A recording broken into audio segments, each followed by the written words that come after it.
Benvenuti nei podcast di Intesa San Paolo On Air, un luogo dove vengono condivise idee, voci e soprattutto storie. Buon ascolto.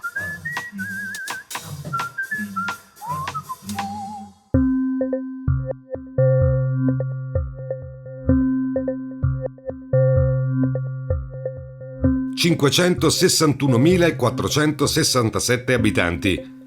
0 gradi di separazione dal mare, perché è proprio grazie ai segreti della navigazione che la città è diventata nei secoli un simbolo di prosperità e potenza.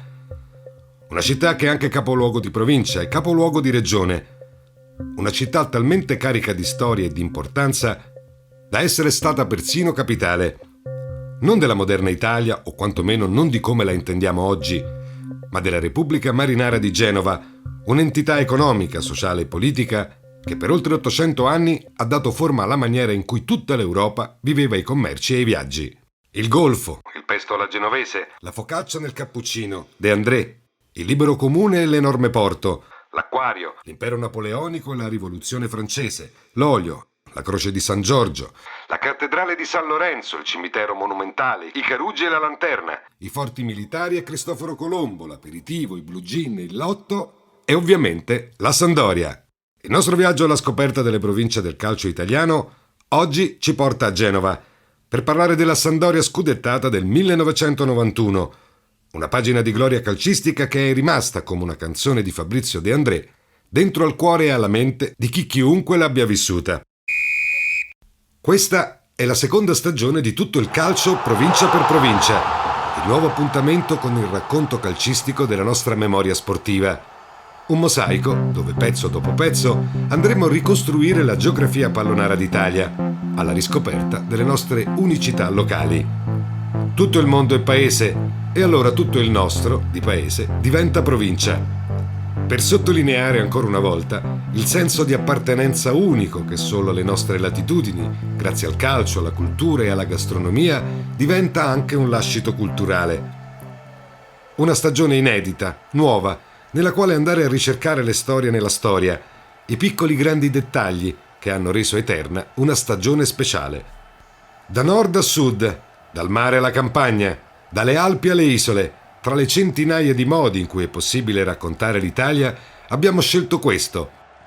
Fatto di pallone, fatto di passione e fatto di ricordi. I genovesi non ci girano di certo intorno, sanno quello che hanno fatto e te lo fanno notare sempre, con una bella dose di ironia ovviamente, ma anche con l'orgoglio di chi è cosciente del valore della propria storia. Era genovese per esempio il buon Cristoforo Colombo, che per quanto convinto di essere in viaggio in direzione delle Indie, fece a tutti un grande piacere scoprendo invece la rotta per l'America. Furono sempre i genovesi, o almeno così dicono loro, a portare nel bel paese l'usanza dell'aperitivo, i blue jeans e l'idea del gioco del lotto. C'è tanta carne al fuoco, insomma, e in fin dei conti nemmeno stupisce, perché se c'è una cosa che di certo non è mai mancata ai suoi abitanti è la voglia di esplorare. Vivere sul mare è bello, ma vivere su un porto è una rivoluzione culturale in continuo movimento, ed è proprio con questo furore dentro che la città ha vissuto lungo tutto il corso della sua storia.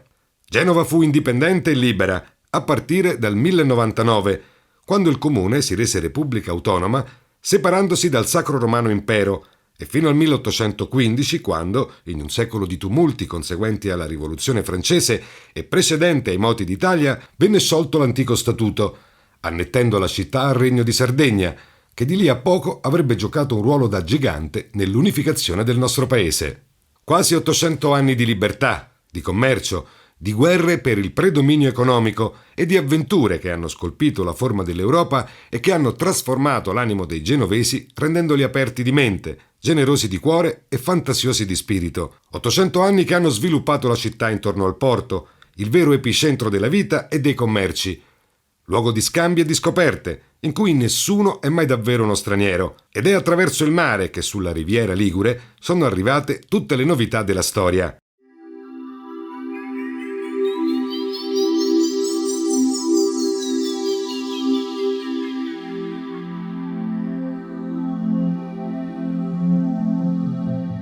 dalle spezie orientali ai tessuti nordafricani, dalle mode nordiche alle sete cinesi, dalle filosofie americane al calcio. Qualunque stravolgimento degli usi e dei costumi della nostra società è attraccato a Genova, è passato attraverso il vaglio dei suoi abitanti e solo allora è giunto al resto del paese. Una storicità antica, il cui peso della conoscenza si riflette in un'architettura carica di racconti e di evocazioni. Passeggiare per il centro è un continuo infilarsi in viuzze ristrette, qui chiamate caruggi, che come passaggi segreti, arzigogolati e sinistri, sembrano collegare tra loro parti distanti della città, tanto nello spazio quanto nella storia. Amare Genova è facile per davvero, e nulla lo rende più dolce dell'aria densa di ricordi e di sale marino che sembra sempre ricoprire la città, come una cappa, come una nebbia trasparente, che dall'alto la protegge e la rende impermeabile allo scorrere del tempo.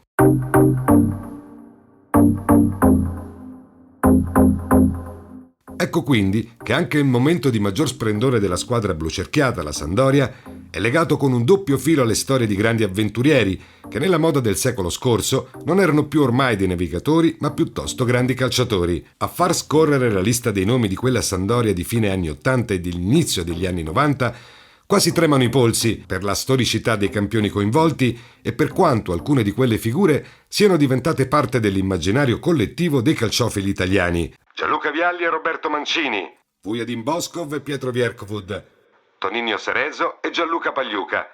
Tutti campioni assoluti che con la maglia blu cerchiata, che tra l'altro risulta sempre essere tra le più apprezzate in assoluto dagli stilisti in campo internazionale, hanno avverato un sogno, prima ancora di aver realizzato un'impresa sportiva. Già, perché all'epoca contava molto di più il nome scritto davanti alla maglietta dei giocatori, piuttosto che quello scritto dietro, sopra il numero, e le squadre vincenti venivano costruite in anni e anni di investimenti, crescita e lavoro. Si scoprivano giovani talenti e si investiva su di loro, accettando con sportività i momenti no, che sempre arrivano con l'inesperienza, nella speranza di allestire, stagione dopo stagione, un gruppo capace di diventare un tutt'uno con la città e con la tifoseria. È quello che una volta, semplificando, avremmo chiamato il senso di appartenenza.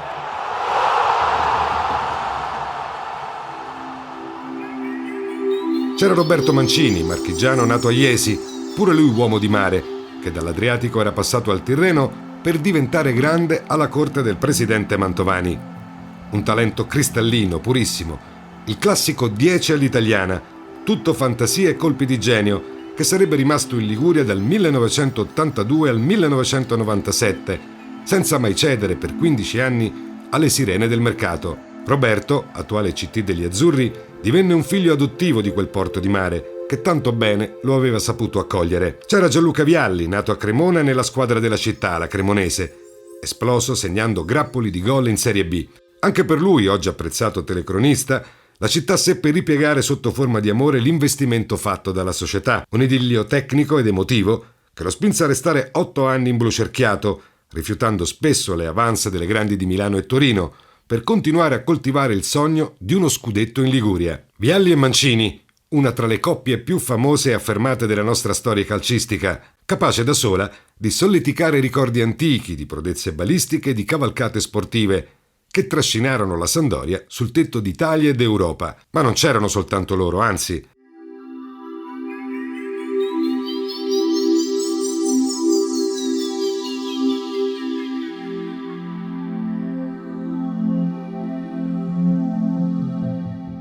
C'era il giovanissimo Gianluca Pagliuca, portierone di indimenticabili versioni della nostra nazionale, che proprio a Genova fece il suo esordio nel calcio dei grandi. Anche lui, bolognese di nascita, si ritrovò a lasciare in Liguria un pezzo di cuore. C'era Attilio Lombardo, con la sua celeberrima capigliatura da frate e con i polmoni di ferro da combattente della mediana. C'era Pietro Vierkovud, il difensore più tenace di tutta la nostra lunga storia calcistica.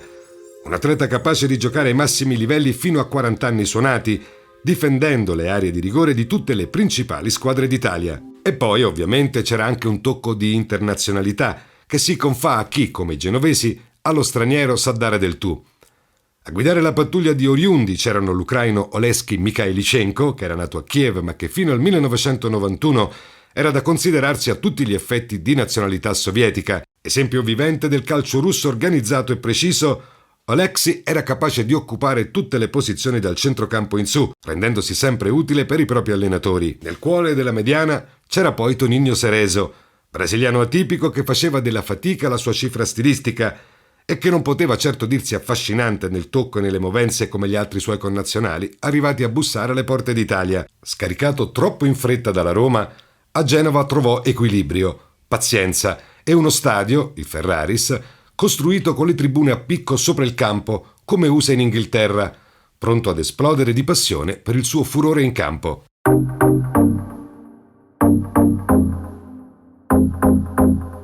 A capo di questa banda di masnadieri c'era forse il più pirata di tutti, il capitano Uncino Serbo, idolo delle folle calcistiche ben oltre i propri meriti di campo e ben oltre i confini liguri. Vujadin Boškov è stato più di un allenatore, più di un'icona. È stato un filosofo contemporaneo, capace di utilizzare l'ironia e il sarcasmo come detonatore delle tensioni, tanto quelle interne quanto quelle esterne. Questo suo modo di vivere il calcio, che riusciva sempre a riempire i titoli dei giornali e allo stesso tempo a ricondurre tutto alla normalità di una risata, ricorda a volte, per il suo tagliente umorismo e tremendissimo realismo, l'approccio che avrebbe fatto di José Mourinho, 20 anni dopo, un comunicatore coi fiocchi. Resteranno celebri decine di frasi del buon Boškov, che poi sono diventate aforismi e che oggi sono veri e propri pezzi di cultura calcistica che riecheggiano in ogni telecronaca, articolo o racconto. Squadra che vince non si cambia. Rigore è quando arbitro fischia, fino alla mia preferita in assoluto. Un grande giocatore vede autostrade dove altri vedono solo sentieri, e quella Samp di grandi giocatori ne aveva in abbondanza. Una vera e propria collezione che regalò ai tifosi blu cerchiati un'epoca d'oro, densa di soddisfazioni e di trofei, culminati con la vittoria in Coppa delle Coppe del 90, lo scudetto del 1991 e la finale di Coppa Campioni dell'anno seguente, persa in finale contro il Barcellona. Il campionato della storia fu un estenuante testa a testa con l'Inter, che continuò in una sorta di duetto, fino all'indimenticabile domenica di San Siro, dove, nello scontro diretto, i doriani misero definitivamente la freccia.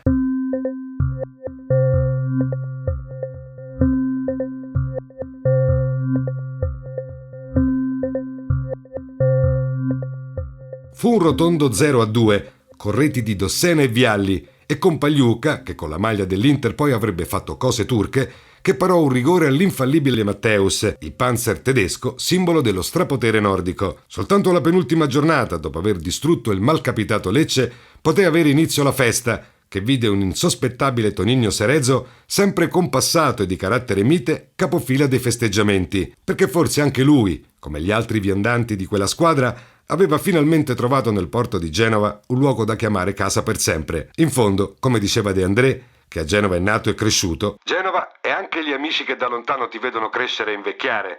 Per esempio i pescatori, che hanno la faccia solcata da rughe che sembrano sorrisi, e qualsiasi cosa tu gli confidi, l'hanno già saputa dal mare.